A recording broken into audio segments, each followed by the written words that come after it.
My chickens this morning.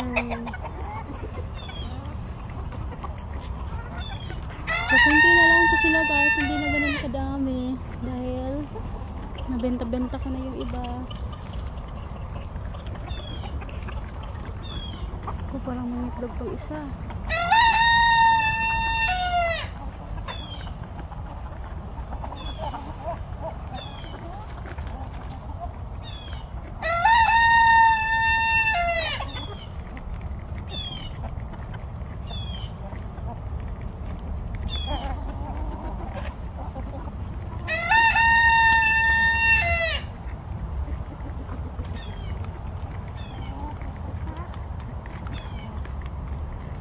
So happy sila na guys na nakalabas, kaso lang yung hawks, yun lang yung ano talaga kinatakutan ko kasi kawawa, kakainin sila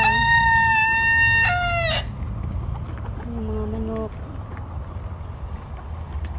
Love na love ko yung aking mga manokis. Hey, shh. Takot ka din pala dyan sa isa eh. Yun ang gwapo ng itim na yan. Ay, so dito magandang weather today kaya mag-i-enjoy sila sa labas mamaya. Whole day na to sila guys eh, sa labas. Ayun, titing.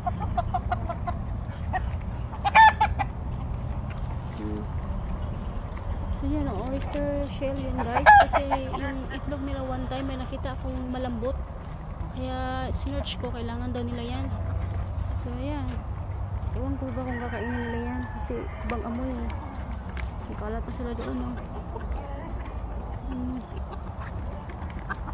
Ayan. So yung mga manok ko dito, pinaka youngest dyan is 8 months, pinaka oldest niya mga 18 months to 19 months.